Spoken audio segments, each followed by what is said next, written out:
What's up, ladies and gentlemen? Welcome back to the heaviest show in the universe, where we talk about the most brutal and heavy material on YouTube. And today, we are talking about why Rust in Peace is the greatest metal album of all time. Let's get in.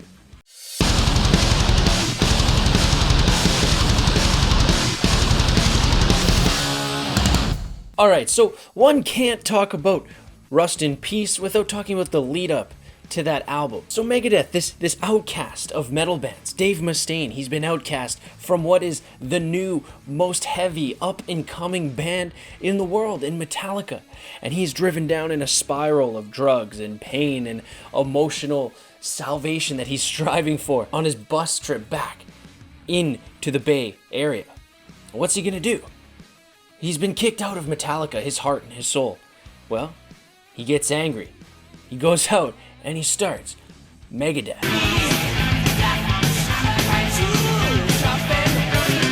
Now, Megadeth's first album is often considered a classic of some sort, especially when you compare it to Show No Mercy, especially when you compare it to Kill 'Em All, especially when you compare it to Anthrax's first album, Fistful of Metal.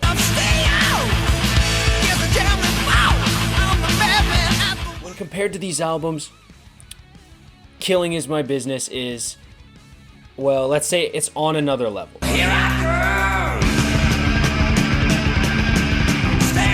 So we move on to their next album. Dave Mustaine's full of piss and vinegar and energy and anger, and he creates Peace Sells, But Who's Buying?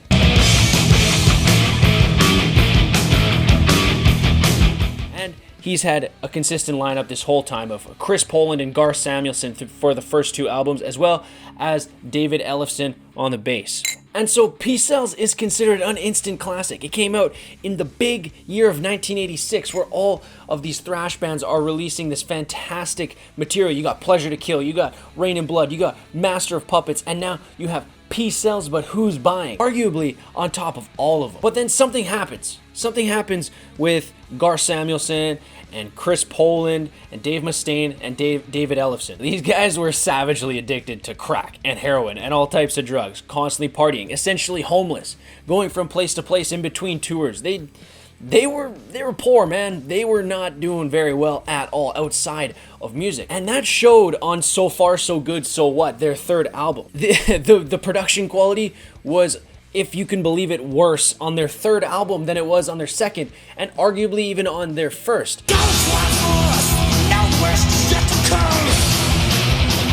They've been spending so much money on drugs and alcohol and just trying to stay alive that the music wasn't the best. Now, this is an underrated album, I think, and that's a whole nother video topic, but So Far So Good So What just didn't compare to what people were expecting from Peace Sells, But Who's Buying? And so then that leads us into 1990. And lo and behold, Dave Mustaine and David Ellefson, they clean up their act.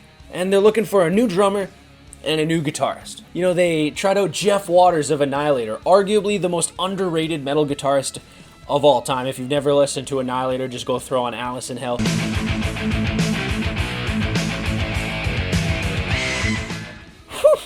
They also try out Dimebag Darrell, and he wanted to bring along Vinnie Paul. He wanted to bring along his bro, Vinnie Paul, to come play drums in Megadeth. I'm just thinking about, you know what, you see, Dimebag has this blues and this country influence that, Dave Mustaine doesn't really have. He had kind of the whole Cat Stevens kind of softer rock classical softer rock from when he was a kid influence, but that country, that wasn't really there for him.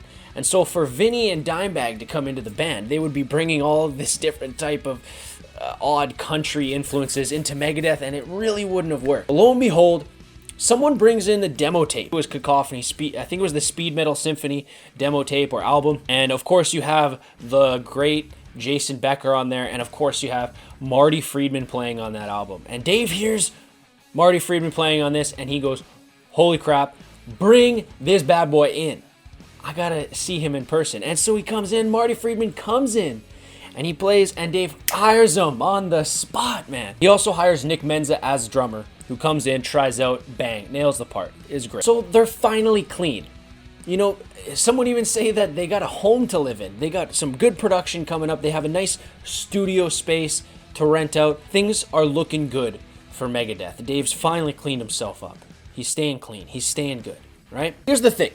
Thrash metal has a formula. You know what to expect from thrash metal.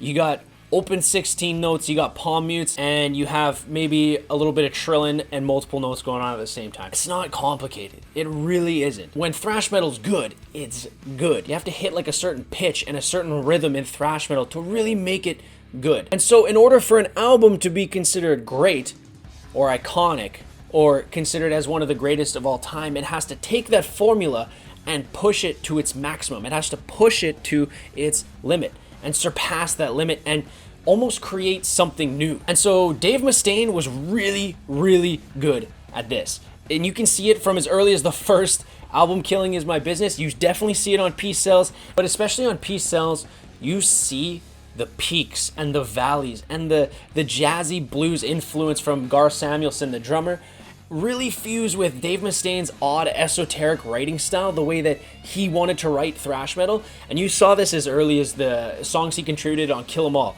They're much different than the other thrash songs on that album. So if you look at Jump in the Fire,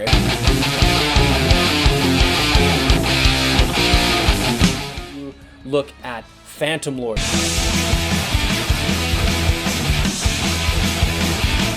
those riffs are written by Dave Mustaine.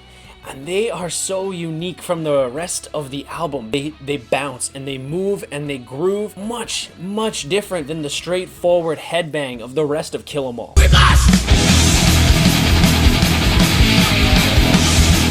What made Megadeth so much different than every other thrash band was the way Dave Mustaine loved to use all angles of the fretboard. He loved to dance across that thing. He loved to put riffs together that people wouldn't think of. That's what sets him apart. And I did this in my previous band. And so with Rust in Peace, that was taken to a whole nother level. So thrash metal is a genre of knock your face off, straightforward, no bullshit, heavy metal madness. And I think everyone would agree with that. What Rust in Peace does so well is takes it from a knock your face off, keeps the knock your face off thing, but makes it like a jazz, blues, knock your face off. So if you want to compare to, let's just say Master of Puppets, it's in your face, you know what you're going to get with it. Even coming on 30 years later of Rust in Peace, you still, sometimes you're surprised about what you find on that album, what you find when you're listening to it. And a perfect example of these jazzy, twisting compositions is Lucretia.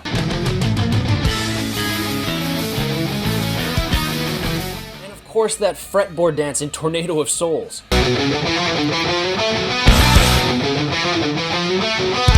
And the way he scurries across the fretboard at a breakneck speed in Poison Was the Cure is mind-blowing.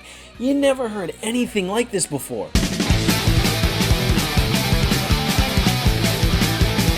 This is so much different than any thrash metal that's gone on. This is so much different than what he did on Peace Sells even, which was mind-blowing in its own right. This is not Metallica, this is not Anthrax, this is not Creator or Destruction or Sodom. This is not Overkill. All of those bands, you can lump them together and find some way they all sound the same. This is different. This is thrash metal taken to its peak. This is thrash metal taken to its utmost pinnacle. In this sense, they're almost like a jazz band playing thrash metal. And of course, Dave Mustaine is huge in this. His uniqueness is present on every Megadeth album, and it goes through the whole entire discography. But what makes this so special is Marty Friedman. Pure and simple, Marty Friedman is a better guitarist than Dave Mustaine. He's a better guitarist than probably every other member of the Big Four of thrash metal. And in pure technical skill, he's likely the greatest metal guitarist of all time. And this often gets overlooked because he kind of just played in Megadeth and in Cacophony a little bit before Megadeth, and then kind of went off to do his own thing in like Japanese pop music and stuff because that's what he was interested in. But that's what makes Marty Friedman so good. But the presence of Marty Friedman and his own jazz influence and his own classical influence is incredibly present on this album right from the get-go. And the way he takes that super crunchy in-your-face riff from Holy Wars at the start, and it goes into that beautiful flamenco classical inspired path up and down the fretboard is mind-blowing right off the bat. Even the songs on this album that are of a more simple composition, like Rust in Peace, are manipulating a genre so basic, like thrash metal, and making it something progressive, turning it into something more than just what it is, but not losing the sense of what it is at its base. And that progressive twist that has been brought on this album from the likes of Marty Friedman fused with the genius of Dave Mustaine is what makes this album propelled so much higher than all the others of its generation. And this is present on Holy Wars.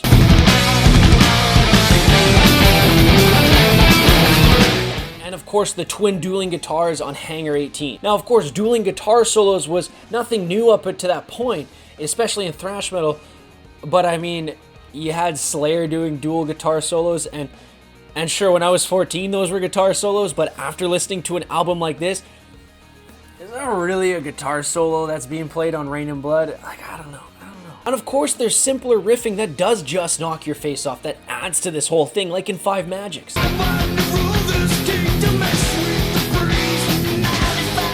And of course the ending riff in Hangar 18.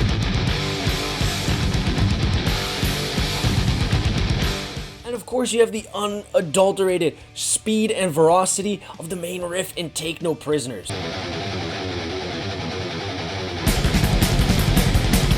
Of course you have the slow, eerie groove of Dawn Patrol presenting what is going to happen the day we wake up after nuclear war and the world is destroyed, the world is blown to pieces, and the way that that eerie groove moves into the ending song Rust in Peace with its staccato head bopping riffs. Man, damn!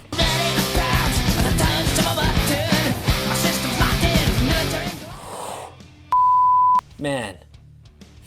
Never before had a metal album had a collection of tracks that were so enigmatic that coalesced together to create something so progressive that propelled a genre to its pinnacle and past it to create something that was so much bigger than what it came from. And I haven't even mentioned yet what is without a doubt the greatest metal guitar solo of all time.